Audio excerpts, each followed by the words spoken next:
Jelang menghadapi Bahrain, timnas Indonesia ternyata tidak pasang target tinggi. Mereka justru mengincar hasil yang lebih realistis. Menurut perwakilan timnas Indonesia Sumarji, skuad Garuda cukup mewaspadai kekuatan Bahrain.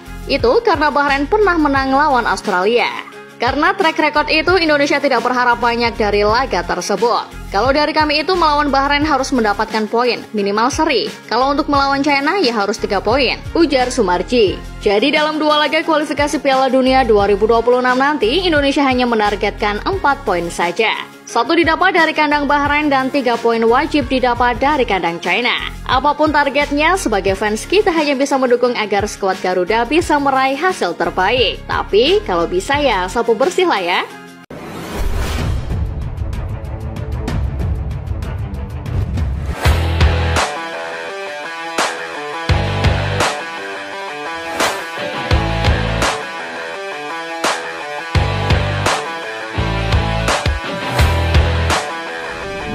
Selanjutnya, kiper timnas Indonesia Martin Paes meyakini timnya bisa bersaing dengan negara-negara langganan Piala Dunia.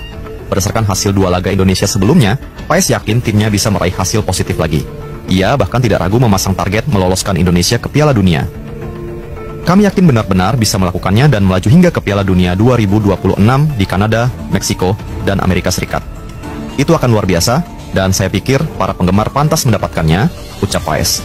Timnas Indonesia sendiri telah memasang target saat menghadapi Bahrain dan Cina dalam lanjutan babak ketiga kualifikasi Piala Dunia 2026.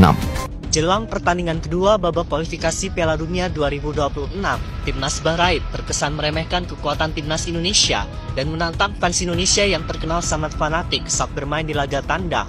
Padahal sebelumnya, Bahrain ini sudah diperingatkan oleh beberapa tim di kawasan Asia untuk tak menganggap remeh tim yang kini sedang berkembang tersebut.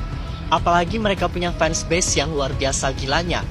Dan kini Bahrain mulai merasakan dampaknya sendiri setelah sempat menganggap remeh Indonesia.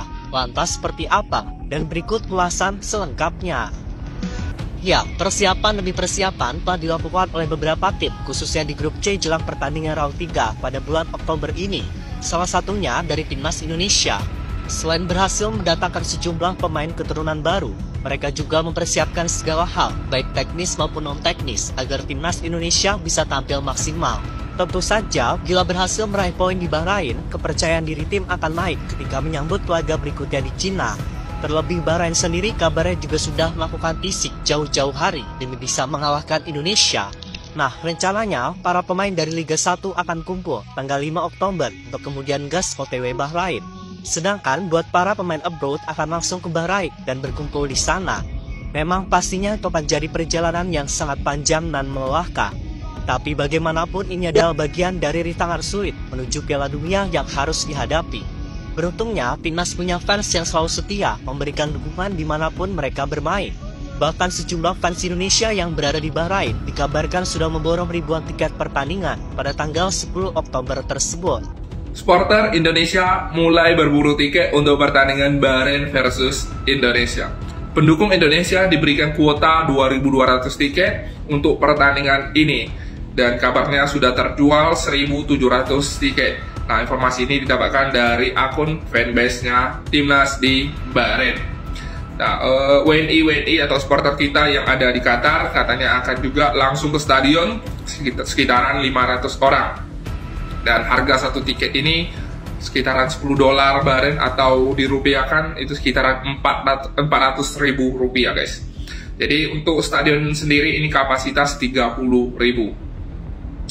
Jadi kalau kuota sekitaran 2.200 untuk timnas itu nggak cukup ya guys. Dan aku yakin ini pasti akan seperti kemarin pada saat kita bertandang ke kandangnya Arab, di mana supporter kita akan berburu tiket tuan rumah juga guys. Dan aku yakin ini bisa terjadi lagi di pertandingan Bahrain versus Indonesia. Mungkin supporter kita yang tidak kebagian tiket akan berburu juga tiket tuan rumah guys. Ini luar biasa antusias dukungan dari teman-teman kita yang langsung ke stadion.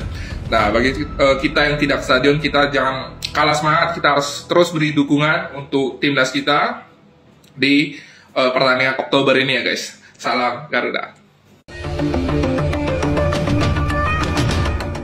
Baiklah, sebelum membahas berita utama di atas, kita bahas dulu 5 kabar terbaru Timnas Indonesia jelang menghadapi Bahrain pada 10 Oktober mendatang. Shin telah resmi memanggil 27 pemain untuk menghadapi 2 pertandingan kualifikasi Piala Dunia 2026 zona Asia. Nama-nama tersebut sudah diumumkan pada Rabu 2 Oktober 2024 pagi WIB. Justin Hubner dan Sandy Walsh dicoret Shin Tae-yong untuk laga timnas Indonesia lawan Bahrain dan Cina. Shin Tae-yong terpaksa harus ambil keputusan tegas sebab hingga batas akhir pendaftaran pemain untuk laga melawan Bahrain, sejumlah pemain andalannya masih mengalami cedera. Tercatat ada 2 pemain yang mengalami cedera, yakni Justin Hubner dan Sandy Walsh. Absennya 2 nama di atas digantikan Shin Tae-yong oleh pemain lain. Eliano Reinders bisa diperankan sebagai wingback kanan, area yang biasa diisi Sandy Walsh. Sementara itu, posisi Justin Hubner dapat diisi back FC Twente, Mads Hilgers, yang siap menggila bersama timnas Indonesia. Berikut adalah daftar lengkap 27 pemain timnas Indonesia untuk laga melawan Bahrain dan Cina. 3 penjaga gawang masuk dalam daftar, yakni Martin Paes, Hernando Ari Sutaryadi, dan Nadeo Argawinata. Sementara di belakang, Shin memasukkan hingga 12 pemain. Mereka adalah Asnawi Mangkualam, Calvin Verdong, Jordi Amat, Shane Patinama, Pratama Arhan, Sandy Walsh, Mads Hilgers, Jay Idzes, Wahyu Prasetyo, Eliano Reinders, Rizky Ridho, dan Muhammad Ferrari. Menariknya, 2 nama baru yakni Hilgers dan Reinders langsung dipanggil oleh Shin. Untuk Eliano, posisinya bisa bergeser dari belakang ke tengah, tetapi kali ini dimasukkan dalam deretan pemain belakang. Lalu, di tengah, ada 5 pemain yang dipanggil. Mereka adalah Ricky Kambuaya, Tom Hay, Marcelino Ferdinand, dan Ivar Jenner. Untuk lini serang, Shin memanggil 7 pemain. Malik Rizaldi kembali masuk dalam daftar skuad setelah pulih dari cedera. Ia akan ditemani Ragnar Ortmangon, Rafael Struik, Witan Sulaiman, Hoki Caraka, Dimas Derajat, dan Egy Maulana Fikri. Selanjutnya, kiper timnas Indonesia, Martin Paes mengaku kaget hidupnya semakin baik setelah resmi menjadi WNI. Terbaru, New York Times melakukan wawancara khusus dengan kiper skuad Garuda, Martin Paes. Martin Paes pun bercerita mengenai apa yang ia alami selepas menjadi bagian timnas Indonesia. Paes sempat kaget, terutama dengan banyaknya perhatian yang ia dapatkan di media sosial. Saat ini, pengikut Instagram Martin Paes bahkan sudah 1,7 juta. Martin Paes pun mulai melakukan pendekatan yang berbeda dengan media sosialnya. Kini, ia tidak sembarangan lagi. Saat itulah saya merasa perlu menjalin hubungan dengan media sosial saya dengan cara yang berbeda, di mana Anda dapat menyingkirkannya untuk sementara waktu, karena hal itu bisa sedikit membebani, kata Martin Paes dikutip dari New York Times.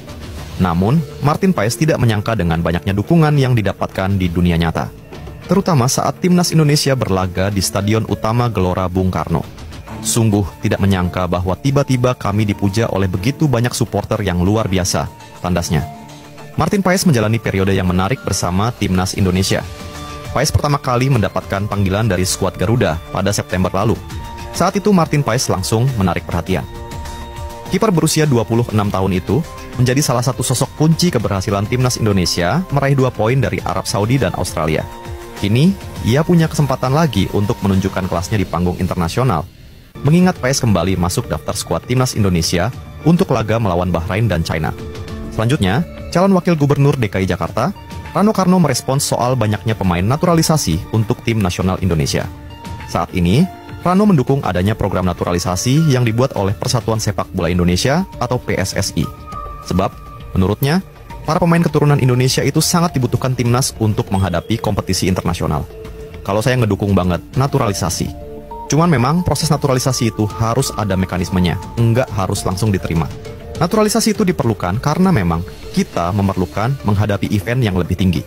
Katanya di Cikini, Jakarta Pusat. Alhamdulillah, sekarang U17 bagus, U20 bagus, senior bagus. Itu sebetulnya adalah cikal bakal dari naturalisasi yang memang diciptakan. Sambungnya. Dia juga memuji pemain naturalisasi yang kini bermain untuk timnas. Menurutnya, mereka memiliki kecintaan yang tinggi terhadap tanah air. Yang luar biasa sebetulnya anak-anak naturalisasi ini, kecintaan dia terhadap Indonesia jauh lebih hebat, ujarnya. Pria berkumis ini juga menilai program naturalisasi yang diterapkan ini diikuti oleh negara tetangga lainnya, meskipun jumlahnya tidak sebanyak Indonesia. Misal Singapura juga naturalisasi, Malaysia, Vietnam gitu kan. Cuman Indonesia lebih banyak. Kita ada di Jerman, di Belanda. Tandasnya. Selanjutnya, Federasi Sepak Bola Dunia, FIFA memberikan reaksi soal laga timnas Indonesia kontra Bahrain dan Cina. Bahkan, FIFA menyinggung poin yang bakal diraih pasukan Shin Tae-yong setelah menghadapi dua tim dengan peringkat FIFA lebih baik dari Indonesia itu. Dua laga berikutnya menanti di bulan Oktober ini. Kira-kira berapa poin yang bisa diraih Indonesia? Tulis FIFA di akun Instagramnya, @FIFA-World-Cup. Pertanyaannya, berapa poin yang akan didapat timnas Indonesia setelah bersua kedua negara tersebut? Menurut laman footballranking.com, timnas Indonesia diprediksi akan mendapat tambahan poin sebesar 16,89 jika mampu mengalahkan Bahrain. Seandainya imbang, pasukan Shin Tae-yong mendapat tambahan 4,39 poin, dan jika kalah, maka skuad Garuda akan dikurangi minus 8,11 poin. Sementara untuk melawan Cina, timnas Indonesia bakal mendapat tambahan 15,55 poin jika bisa meraih kemenangan. Kemudian apabila imbang, skuad Garuda akan tetap mendapat poin sebesar 3,5, dan jika kalah Jai Ijes dan kawan-kawan akan kehilangan 9,45 poin. Jika dikalkulasikan, timnas Indonesia akan mendapat tambahan poin sebesar 32,44 poin seandainya menang atas Bahrain dan Cina. Dengan tambahan poin tersebut bisa membuat pasukan Shin Tae-yong naik drastis di ranking FIFA terbaru. Meski hal itu sulit untuk didapatkan, namun tidak ada yang mustahil dalam sepak bola selagi si kulit bundar masih berputar di atas lapangan. Selanjutnya, apa sebenarnya yang mendorong para pemain naturalisasi mau membela skuad Garuda? Dan hal apa yang dijanjikan oleh PSSI hingga akhirnya mereka mau beralih ke warganegaraan menjadi WNI? Naturalisasi pemain sendiri sebenarnya bukan hal baru di sepak bola Indonesia. Program ini bahkan sudah dimulai ketika PSSI dipimpin oleh Nurdin Halid, yang kemudian berlanjut ke era Johar Arifin Husin, Lanyala Mataliti, Edi Rahmayadi, Muhammad Iriawan, hingga terakhir era Erick Thohir. Untuk menjawab pertanyaan di atas, Ketua Umum PSSI periode 2011-2015, Johar Arifin Husin akhirnya angkat bicara. Johar mengungkapkan, di era kepemimpinannya, para pemain asing calon WNI itu terlebih dahulu harus membuat perjanjian berupa kontrak dengan PSSI sebelum melakukan naturalisasi. Dalam menyusun kontrak tersebut, pemain asing yang bersangkutan dapat menawarkan permintaan-permintaan yang dalam hal ini lebih cenderung berupa jaminan masa depan mereka di Indonesia kelak. Kontraknya itu harus memikirkan masa depan pemain asing calon warga negara Indonesia. Jangan kontrak hura-hura, kata Johar kepada awak media. Biasanya, kata Johar, para calon pemain naturalisasi itu meminta jaminan berupa dana atau pekerjaan. Ya tentu, mereka akan memikirkan masa depannya. Mereka main bola ini kan, punya masa depannya jelas pasti. Tentu adalah sesuatu yang, apakah dana, apakah pekerjaan, segala macam, ungkapnya. Permintaan-permintaan menurut Johar tidak menjadi masalah bagi PSSI saat di masa kepemimpinannya, asalkan pemain asing bersangkutan dinilai memiliki kualitas bermain sepak bola yang benar-benar bagus. Sementara, soal pemain asing yang bersangkutan tersebut memiliki darah keturunan Indonesia atau tidak, itu bukan pertimbangan utama PSSI di masanya bertugas. Ketika ditanya apakah cara itu masih berlangsung saat ini, di PSSI periode kepemimpinan Erick Thohir, Johar mengaku tak mengetahuinya. Itu no comment, saya juga nggak tahu masalah itu. Dan saya pikir saya nggak perlu tahu, tutup Johar. Selanjutnya, jadwal berubah, keberangkatan rombongan timnas Indonesia ke Bahrain dipercepat. Sebelumnya, para pemain timnas Indonesia rencananya bakal dikumpulkan di Jakarta pada tanggal 5 Oktober, lalu berangkat 6 Oktober. Tapi kini rencana berubah, tanggal keberangkatan menjadi lebih cepat. Semuanya ada 27 pemain yang nanti semuanya kumpul langsung di Bahrain. Daftar 27 pemain ini sudah termasuk Mes Hilgers dan Eliano Reinders, kata Ketua Badan Tim Nasional Sumarji kepada wartawan. Kami akan kumpul Sabtu tanggal 5 Oktober. Setelah makan malam, kami akan langsung ke Bandara Soekarno-Hatta. Ujarnya menambahkan. Dilanjutkan Sumarji, perubahan rencana ini termasuk agenda latihan. Pemain yang dikumpulkan di Jakarta tidak akan digembleng latihan, melainkan langsung bersiap untuk berangkat. Latihan timnas Indonesia baru akan digelar saat tiba di Bahrain. Dengan begitu latihan akan diikuti oleh para pemain abroad juga pemain lokal. Kami akan langsung terbang ke Bahrain. Jadi tidak ada latihan terlebih dahulu di Jakarta, ucap Sumarji.